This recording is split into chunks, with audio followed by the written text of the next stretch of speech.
Yo les voy a hablar hoy sobre evaluación citológica, biopsia de médula ósea, cuáles son las indicaciones, la técnica y la evaluación. Bastante práctico, sencillo y a mí me parece que es muy digerible. Pues bueno, como introducción, la médula ósea tenemos que es el principal órgano hematopoyético que produce la mayoría de las células del organismo, principalmente eritrocitos, plaquetas, leucocitos, principalmente. Tiene una funcionalidad desde el nacimiento y etapa temprana postnatal. Esta hematopoiesis usualmente se lleva a cabo en huesos cortos, huesos planos, costillas, esternón, eh, húmero, fémur principalmente.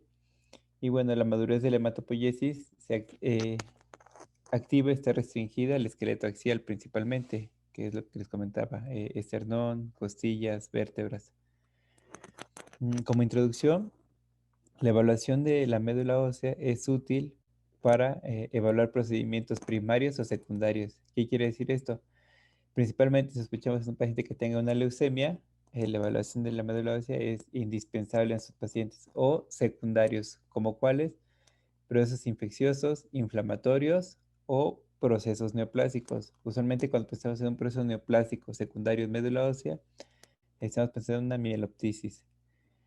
Anomalías persistentes o no explicables en el hemograma, como cuáles, cuando tenemos un paciente que tiene algún tipo de anemia y que sea una anemia persistente de tipo no regenerativa, está indicada la evaluación de médula ósea. Trombocitopenias sin causa aparente, que ya hayamos descartado todas las causas de trombocitopenia y que no encontramos una causa, la evaluación de médula ósea es una buena opción.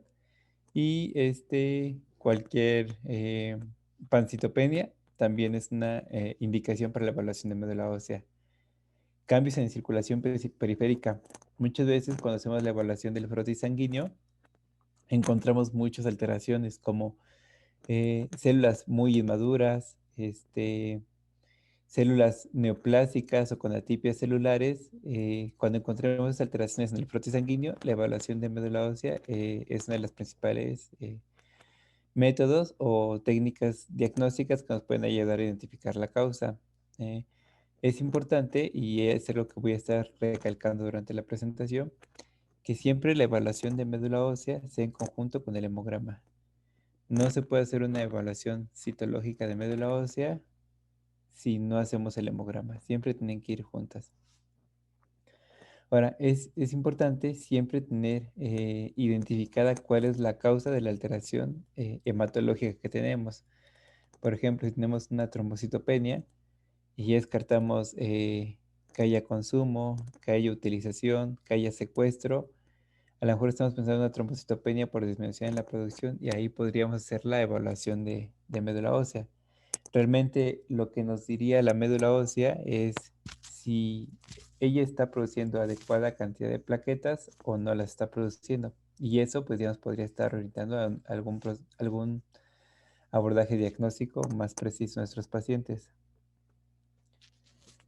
Pues bueno, las indicaciones para la evaluación de médula ósea realmente son sencillas y casi siempre las vemos en el hemograma principalmente. Algunas veces la bioquímica y el urianálisis nos ayudan a correlacionar estas alteraciones para poder hacer la indicación de médula ósea, pero principalmente las alteraciones en el hemograma son los principales hallazgos que nos van a indicar hacer una evaluación de médula ósea.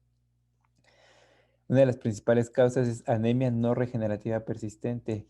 Esto quiere decir que si yo ya le hice 3 o 4 hemogramas a mi paciente y tiene una anemia no regenerativa y ya descarté todas las causas de anemia no regenerativa, pues estaría indicada la evaluación de médula ósea. Ya descarté que mi paciente no tenga inflamación crónica, que tenga enfermedad renal o que tenga hipotiroidismo. Cualquiera de esas alteraciones que mi paciente no las tenga y siga teniendo anemia no regenerativa, la evaluación de médula ósea es una muy buena opción. Neutropenia, usualmente una neutropenia persistente de 3 a 5 días, sin ninguna causa aparente, sin enfermedades infecciosas principalmente, sin la administración de fármacos, está indicada la evaluación de médula ósea. Trombocitopenia, como les comentaba al principio, si mi paciente no está cursando con un proceso de coagulación intravascular diseminada, no está cursando con una enfermedad infecciosa como erliquiosis, no tiene alguna neoplasia que me esté provocando algún tipo de secuestro o esplenomegalia, pues estaría indicada la evaluación de médula ósea en este paciente para ver el origen de la trombocitopenia. Y otra de las causas sería pancitopenia. Si mi paciente está cursando con un periodo de pancitopenia y ya hice 2 hemogramas y la pancitopenia persiste y no encontramos como alguna causa de pancitopenia, pues la evaluación de médula ósea está indicada. Siempre es importante tratar de descartar, antes de hacer la evaluación de médula ósea, que hayan descartado todas las causas extramedulares de estas alteraciones. Por ejemplo, no sé si tengo pancitopenia y tengo un perro macho que no está castrado, pues a lo mejor tendría que pensar, no vaya a tener alguna neoplasia en cavidad abdominal, que vaya a ser un testículo, que me esté provocando una intoxicación y poner una pancitopenia. eh, Tendría que descartar ese tipo de alteraciones para ya irme directamente a la evaluación de médula ósea. Por eso aquí, como en un corchete, les pongo que descartar todas las causas extramedulares. Es bien, bien importante. Porque muchas veces apenas vemos anemia no regenerativa o pancitopenia y no hemos descartado las causas y ya queremos hacer evaluación de médula ósea. En ese caso no nos ayudaría mucho si no descartamos causas extramedulares. Entre las anormalidades hematológicas que vamos a tener, pues bueno, son células inmaduras en circulación, principalmente blastos, ovalocitos, dacriocitos, metarubricitosis y trombocitosis persistente. Son otras de las alteraciones que podemos ver en la morfología del frotis que nos lleven a la evaluación de médula ósea. En trombocitosis persistente, principalmente síndrome mielodisplásico o trombocitemia esencial, serían como las principales causas. En esos pacientes que vemos trombocitosis persistente que sospechamos que podría ser neoplásico, usualmente el conteo de plaquetas va por arriba de los 1000 y realmente son persistentes. Eritrocitosis persistente también es otra causa de evaluación de médula ósea, usualmente cuando sospechamos de algún tipo de neoplasia de eritrocitos. Y pues bueno, algo importante es buscar agentes infecciosos que me causen pancitopenia principalmente. Cuando veamos un paciente que tiene anemia, siempre es importante identificar los hallazgos de regeneración en el frotis, porque si yo tengo un paciente que tiene anemia y tiene una adecuada regeneración, una adecuada cantidad de reticulocitos, hallazgos de regeneración, pues realmente ahí no vale la pena hacer una evaluación de médula ósea porque quiere decir que la médula está funcionando de manera adecuada. Ahí tendríamos que buscar otras causas como anemia hemolítica, hemorragias o algún tipo de sangrado. Dentro de las indicaciones para la evaluación de médula ósea, otras indicaciones un poquito no tan específicas, pero que nos podrían sugerir que hay una alteración a ese nivel, pues son hiperproteinemias, principalmente pensando en neoplasias, hipercalcemias, linfadenopatía, pensando en linfoma sería una, y en agentes infecciosos. Muchos agentes infecciosos nos causan linfadenomegalia, entonces también es una opción para la evaluación de médula ósea. Lesiones líticas, principalmente una de las neoplasias que nos puede provocar lesiones líticas en hueso es mieloma múltiple o sarcoma de plasmocitos. Cuando nosotros veamos este tipo de lesiones líticas y encontremos hiperproteinemia e hipercalcemia, la evaluación de médula ósea es una herramienta bastante útil que nos podría decir si hay un proceso neoplásico o no. Obviamente hay otras pruebas complementarias. Si tenemos hiperproteinemia, pues vale la pena hacerle una electroforesis de proteínas para ver si tenemos alguna alteración monoclonal o policlonal. Obviamente si es monoclonal, pensamos que es algo neoplásico, más las lesiones líticas, más la evaluación de médula ósea, pues nos da mucha información diagnóstica.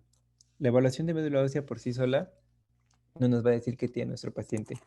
Siempre hay que estarla relacionando con muchas otras pruebas de laboratorio que tenemos. Leucocitosis, igual pensando en una leucemia, ya es una leucemia mielocítica principalmente. Y bueno, ahí como les puse, entre las neoplasias, leucemia, plasmocitoma, histiocytosis maligna, linfoma y mastocitoma es una de las principales neoplasias que podemos encontrar en la evaluación de médula ósea. Las leucemias son bien, bien características y la evaluación de médula ósea junto con el frotis sanguíneo nos va a ayudar a determinar si mi paciente realmente está cursando con una leucemia o si mi paciente está cursando con una mieloptisis. Usualmente cuando tenemos una leucemia, en los frotis sanguíneos del 20 al 30% son blastos, al igual que en médula ósea. Depende de la bibliografía que revisen, pero si ustedes es una evaluación de médula ósea y les reportan el 30% de blastos, lo más probable es que su paciente tenga una leucemia y no sea una neoplasia secundaria. Bueno, ¿qué evaluar? ¿Citología o biopsia? Algo bien importante que les comentaba desde el principio, la citología de médula ósea siempre tiene que ir con el hemograma, siempre, siempre, siempre. Y así como la citología debe ir con el hemograma, la citología debe ir con la biopsia.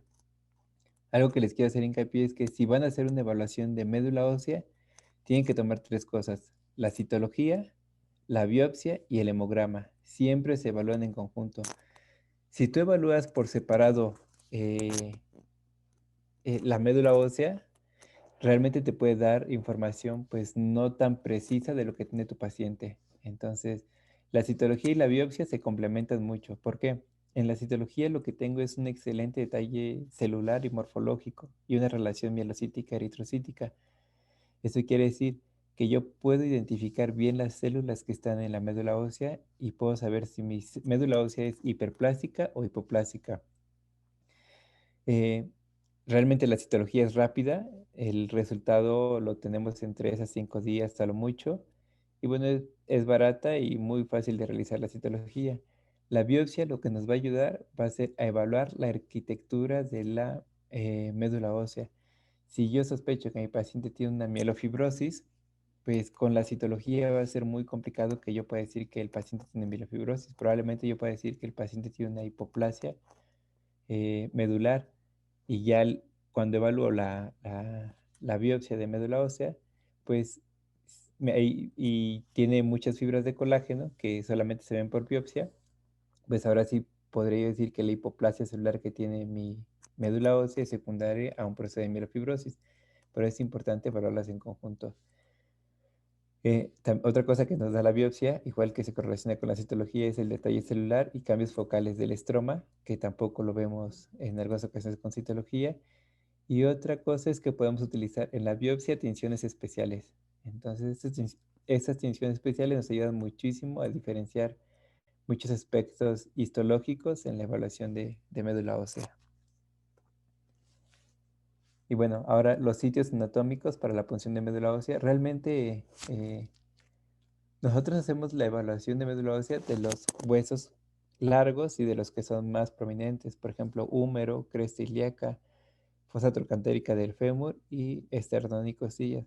Realmente en lo particular, a mí donde me gusta hacer la evaluación de médula ósea es en la cresta ilíaca, porque es una zona bastante sencilla, o bueno, a mi parecer, de las pocas que he hecho, creo que es donde mejor he obtenido material y pues relativamente no es tan invasiva.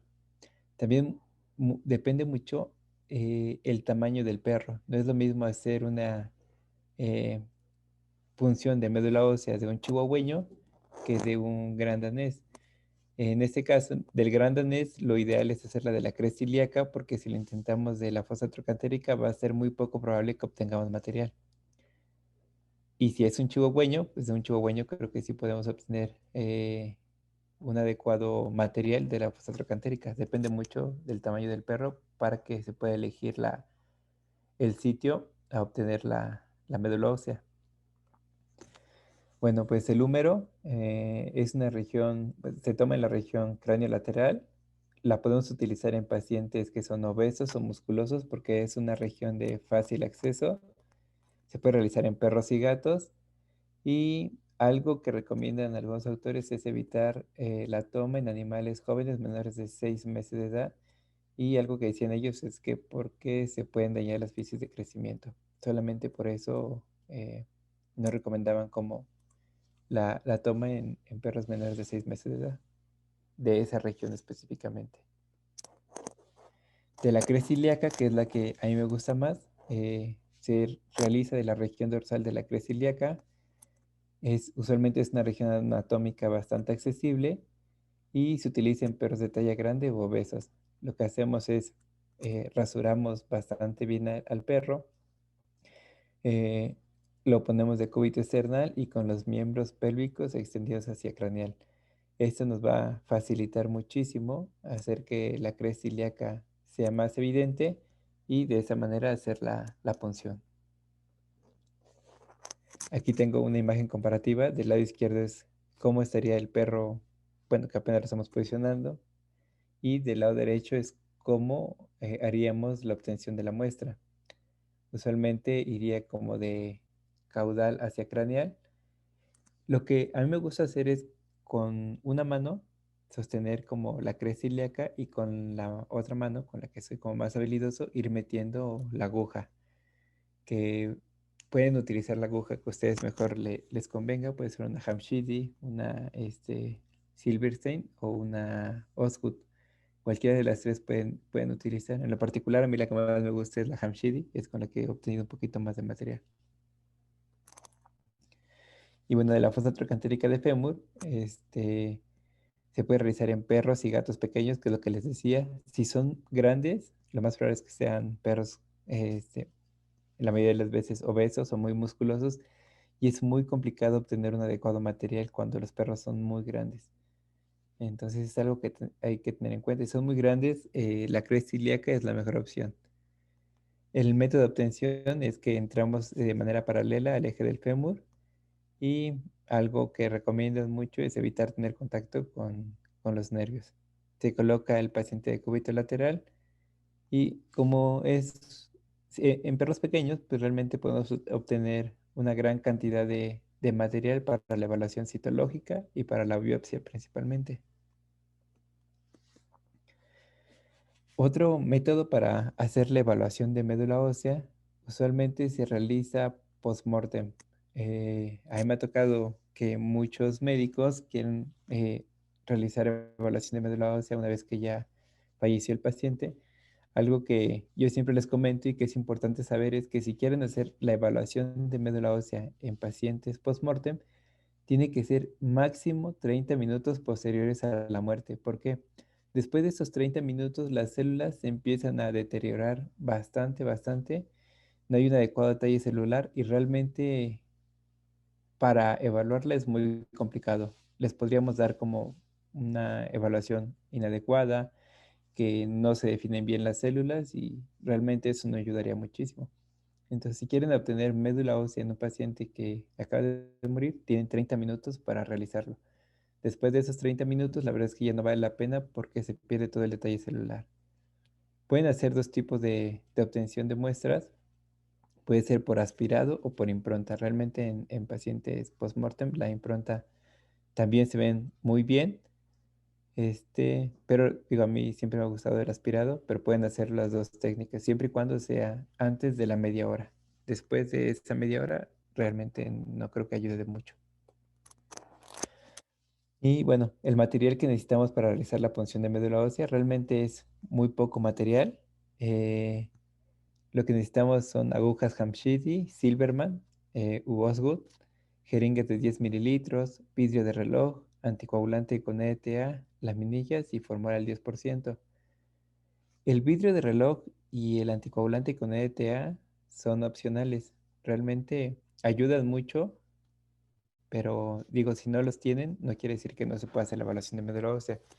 Y si los tienen, pues les va a ayudar, pues, más todavía a hacer un adecuado brote sanguíneo. La desventaja es que la médula ósea es un material que se coagula muy, muy rápido. Entonces, por eso en muchas ocasiones utilizamos el vidrio de reloj y el anticoagulante con EDTA para que la médula no se nos coagule. Entonces, bueno, es una opción. El procedimiento de aspirado de médula ósea, bueno, realmente es un procedimiento estéril.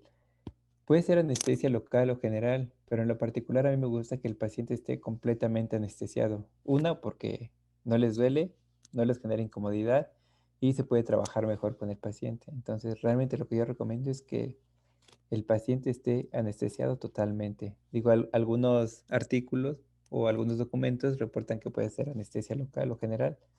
O incluso algunos me ha tocado ver que dicen que se puede realizar despierto.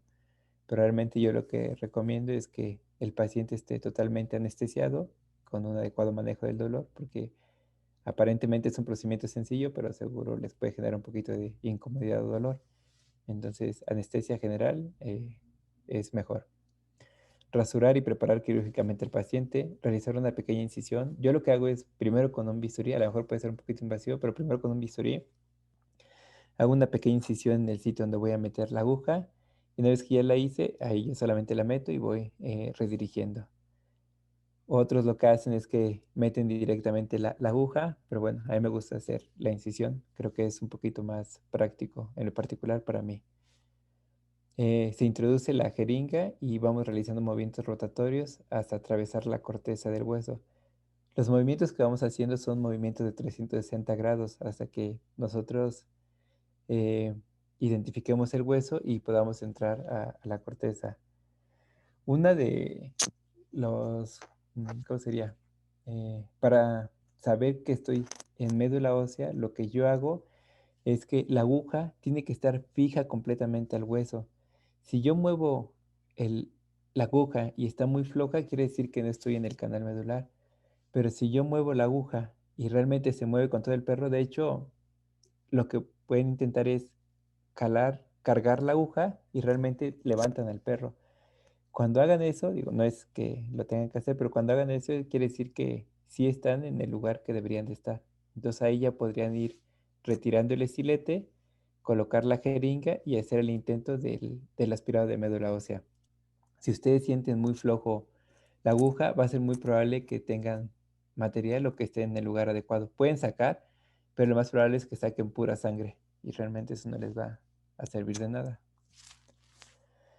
Pues bueno, una vez que colocaron la jeringa en la aguja, se debe obtener máximo 1 a 2 gotas de médula o 0,5 centímetros cúbicos en la jeringa. ¿Por qué? Como les decía, la médula ósea se coagula muy rápido. Entonces me ha tocado ver que están haciendo el aspirado, ven que ya están saliendo y siguen jalando y siguen jalando. Si siguen, perdón, si siguen aspirando, si siguen aspirando, van a coagular la médula y realmente no les va a servir. En cuanto ustedes vean que sale un poco de sangre, a lo mejor con material, lo primero que tienen que hacer es colocarlo en el vidrio de reloj con el EDTA o bien colocarlo directamente en las laminillas para hacer los frotis de manera inmediata y evitar que se coagule, porque realmente se coagula muy rápido. Y si se coagula, al patólogo clínico ni al patólogo realmente le va a servir esa muestra para hacer la evaluación. Ahora, como les comentaba, tenemos dos procedimientos para hacer los frotis una vez que ya hicimos el aspirado de médula ósea. El primero es colocar unas laminillas de manera vertical y el material que obtengamos lo colocamos sobre la laminilla y dejamos que escurra toda la sangre. Todos esos grumitos o puntitos que ven sobre la laminilla son espículas. Cuando yo veo eso en un aspirado, quiere decir que sí estuve en médula ósea y sí obtuve un adecuado material. Pero si yo hago y coloco la muestra y veo pura sangre y no veo nada de eso, lo más probable es que no tenga nada de material y no me sirva para hacer la evaluación de médula ósea. Una vez que ya dejé que se escurriera la sangre, tomo esas espículas, las coloco en un portaobjetos y les hago el extendido y de ahí ya hago la evaluación. Puedo tomar diferentes espículas, colocarlas en las laminillas y hacer el extendido para poder hacer la evaluación de médula ósea. Ese es un método. Para hacer la evaluación de médula ósea, algo que se me olvidaba comentarles, por lo menos tendríamos que tener a 3 personas. Uno que está haciendo la punción y aspirando, otro que está colocando el material sobre las laminillas y otro que está haciendo el frotis. Entonces, para que se tenga en cuenta el personal que se necesita para hacer este tipo de procedimientos, específicamente la punción, el aspirado y los frotis sanguíneos, los frotis de la médula. Este es el otro procedimiento para hacer los frotis sanguíneos. Ese es el vidrio de reloj con ETA. Entonces, una vez que hacemos el aspirado, lo que procede es colocar toda la muestra en el EDTA. Ahí así evitamos que se coagule y lo único que hacemos es puede ser con un pequeño capilar, ir separando las espículas, como se ve aquí en la imagen, como se ve en esta región, ir separando las espículas y una vez que las separamos, las colocamos en el portaobjetos, perdón, en el portaobjetos y hacemos el extendido y ya hacemos nuestra evaluación de médula ósea. Realmente es bien fácil realizar este procedimiento. Y bueno, para la biopsia también A mí me gusta obtener, del mismo lugar que obtengo la citología, obtengo la biopsia. Y con la jeringa, con la aguja que a mí me gusta trabajar o con la que he trabajado es con la Hamshidi. Realmente se me facilita mucho obtener el material con esa aguja al mismo tiempo de la biopsia y la citología, sin tener que manipular tanto al paciente. Se puede obtener de la cresta ilíaca, como les había comentado, lesiones específicas, ya sea lesiones líticas, se utiliza la aguja Hamshidi. Y bueno, el procedimiento es que una vez que metemos la aguja, retiramos el estilete antes de entrar por completo al hueso y una vez que ya lo retiramos, avanzamos con movimientos rotatorios aproximadamente 1 centímetro y haciendo giros de 360 grados para obtener la mayor cantidad de hueso y así se tenga material para hacer la evaluación de la biopsia.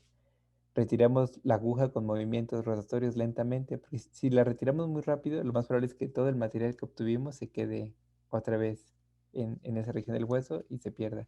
Entonces lo que hacemos es retirar poco a poco la aguja para que el material se quede pues dentro de ella y se pueda colocar en fórmula al 10%. Y bueno, algo importante es que si vamos a tener ahí el formol, evitar que, porque me ha pasado, evitar que el formol tenga contacto con los frotis de médula ósea. Si el formol toca los frotis de médula ósea, ya echamos a perder todo el material. A la biopsia sí puedes poner la biopsia de médula en formol y no pasa nada, pero los frotis para la evaluación citológica se echarían a perder. Y bueno, complicaciones al realizar la biopsia o aspirado. Realmente no hay como una complicación específicamente de la punción y del aspirado. No hay como complicaciones tan grandes en estos pacientes. Como les comentaba al principio, una de las indicaciones para hacer la evaluación de médula ósea es trombocitopenias. Y muchas veces cuando tenemos trombocitopenias no queremos hacer este tipo de procedimientos en nuestros pacientes. Pero realmente es muy complicado que en una punción o evaluación de médula ósea, en un paciente con trombocitopenia, tengamos algún tipo de sangrado. Realmente es muy complicado que pueda pasar, a menos que le demos a un vaso grande. Realmente para hacer la punción no atravesamos como grandes vasos sanguíneos como para obtener una hemorragia o pérdidas sanguíneas importantes. Entonces, realmente no hay tantas complicaciones para hacer la evaluación de médula ósea. Realmente yo considero que es un método no tan invasivo. La única desventaja es que hay que anestesiarlo por completo, pero realmente no es un procedimiento que sea tan invasivo en esos pacientes y nos proporciona mucha información. Y bueno, ahora la evaluación e interpretación completa de la médula ósea, esto ya le corresponde más como al patólogo clínico, pero es importante, se debe de saber porque al final los clínicos son quienes las interpretan. Tenemos dos evaluaciones, una que es cuantitativa y una que es cualitativa. La cuantitativa lo que hacemos es un conteo de todo el número de células en los frotis sanguíneos. Y la otra, la cualitativa, lo que hacemos es evaluar el porcentaje de células con respecto a la grasa, principalmente en esos pacientes. Entonces, cuando les reporten alguna alteración cualitativa o cuantitativa, pues con base en eso prácticamente se hace la interpretación. Ahora, ¿qué causas podrían alterar la interpretación de mi evaluación de médula ósea? La principal es la toma de muestra. Muchas muestras de médula ósea salen totalmente contaminadas con sangre. Entonces, como salen contaminadas con sangre, no obtenemos nada de material y mandan como 5 o 10 laminillas al laboratorio, pero todas son pura sangre y no tienen nada de material. Entonces, realmente ahí no se puede dar un adecuado diagnóstico. Ahora, hay veces que nos pueden salir muestras con hemodilución y puede ser patológico, pero siempre es importante correlacionar los cambios con nuestros pacientes. Usualmente los pacientes que tienen mielofibrosis, en algunos casos es complicado obtener un adecuado material porque la médula está tan condensada que cuando yo intento obtener el material no tengo un adecuado material y puedo contener más sangre. En este caso podría considerarse patológica. Sin embargo, la biopsia, si hago una adecuada toma de muestra de la biopsia, nos estaría confirmando la patología y a lo mejor por eso tenemos hemodilución en este paciente. Otra cosa que nos puede provocar alteración en la interpretación son los extendidos, que hagamos mal los extendidos, que no los hagamos de las espículas de la médula ósea y el material no sea el adecuado. Que no hagamos tinciones especiales, por ejemplo, para mielofibrosis necesitan tinciones especiales. Si yo sospecho que el paciente tiene mielofibrosis y no le hago una tinción especial, pues realmente pues no me va a servir de mucho porque solamente voy a quedar en una sospecha y no voy a confirmar el diagnóstico. Pero es importante que aunque veamos algo que es muy sugerente, siempre confirmarlo. Si veo que es sugerente de mielofibrosis, pues le hago las tinciones para mielofibrosis. Si veo que es sugerente de hongos, pues le hago las tinciones para saber que realmente sí son hongos y no solamente tener esa idea de que pueden o no pueden ser hongos, o puede o no puede ser mielofibrosis. Entonces es importante realizar eso. Y otra cosa muy importante es tener la asociación con datos del paciente. Si ustedes mandan una muestra de médula ósea al laboratorio, es importante que siempre manden todos los datos del paciente y principalmente la edad. ¿Por qué? Porque no es lo mismo interpretar una médula ósea de un paciente joven a interpretar una médula ósea de un paciente viejito.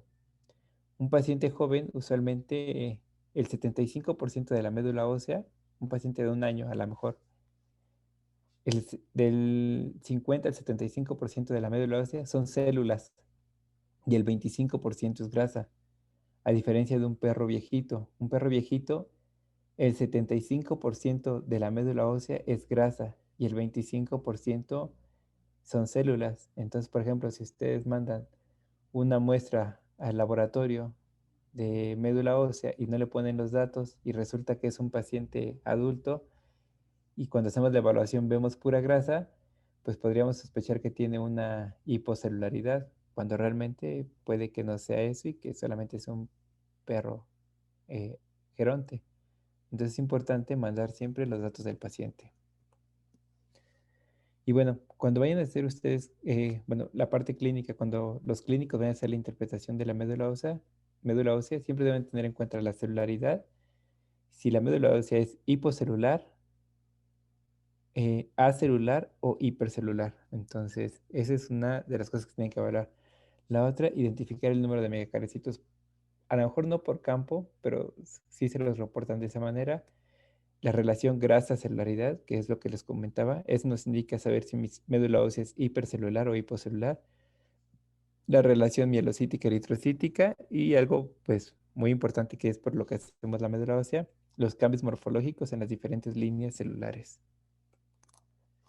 Y bueno, de las anormalidades que tenemos en médula ósea es hiperplasia eritrocítica, usualmente es secundaria, alguna alteración de pérdidas de sangre, principalmente en un paciente que tenga una anemia de tipo regenerativa. Un paciente que tiene una hemorragia tan marcada o un proceso hemolítico puede encontrar una hiperplasia eritrocítica. Pero usualmente en esos pacientes la secuencia de maduración usualmente es desordenada. Otra alteración que tenemos es hiperplasia megacariocítica y usualmente se ven pacientes con trombocitopenia por consumo, secuestro o destrucción o trombastemia esencial. Hay que tener muy en cuenta que es muy diferente trombocitopenia a trombastemia esencial. Trombocitopenia estamos hablando cuando las plaquetas están hacia abajo y trombastemia esencial estamos hablando de un proceso neoplásico, principalmente de la línea megacariocítica, que tenemos muchas plaquetas. La médula ósea está produciendo muchas plaquetas y sus precursores, claro. Hiperplasia granulocítica por inflamación, ya puede ser aguda o crónica, hiperplasia linfocítica por alguna estimulación inmune o neoplasias, e hiperplasia plasmocítica, que esta la podemos ver en un proceso neoplásico, principalmente mieloma múltiple. De entre las causas de hiperplasia eritrocítica podemos encontrar, como lo pongo del lado derecho, puede ser destrucción, pérdidas principalmente, y bueno, entre otras alteraciones que pueden provocarme alguna hiperplasia megacariocítica, como les decía, una neoplasia, ya sea primaria o una neoplasia secundaria, síndrome de mielodisplásicos y lo que les comentaba al principio, si yo sospecho que mi paciente tiene una leucemia y yo hago la evaluación de médula ósea, el 20% de mayor al 20% de plastos en médula ósea, me indica que mi paciente tiene una leucemia. Ahora, si yo hago la evaluación de médula ósea y veo que mi paciente tiene del 10 al 15% de blastos o células neoplásicas, mi paciente está cursando con un proceso de mieloptisis, que son dos procesos totalmente diferentes. Una, que la leucemia es la neoplasia primaria de médula ósea, y la otra es que, por ejemplo, el linfoma, tengo un linfoma multicéntrico, estadio 5. Lo más probable es que ya tenga células neoplasias en médula ósea. Yo evalúo médula ósea y me voy a encontrar que tengo el 10% de linfoblastos en médula ósea. Entonces, en este caso, mi paciente tiene una mieloptisis. ¿Por qué? Porque ya hay células neoplásicas a nivel de médula ósea que no deberían de estar ahí. Entonces, sería como la diferencia. Entre otras alteraciones, hipoplasia y aplasia medular, cualquier línea se puede ver afectada y siempre descartar causas de mielosupresión, intoxicaciones principalmente o algún tipo de fármacos. Mieloptisis, que les decía que es la infiltración neoplásica en médula ósea, también se puede provocar hipoplasia. Es muy raro que provoquen aplasia medular, pero se puede presentar. Anemia plástica, que hay que tener muy en cuenta estas terminaciones porque en algunas ocasiones nos llega a confundir. Anemia plástica nos está hablando de que un paciente tiene todas las líneas celulares hacia abajo. Entonces, este sí usualmente nos provoca hipoplasia o en algunas ocasiones aplasia medular.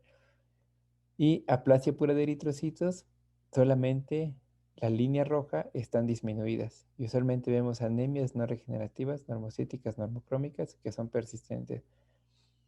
Algunos pacientes no llegan a presentar ningún signo clínico y solamente tienen anemias de severas a muy severas, no regenerativas.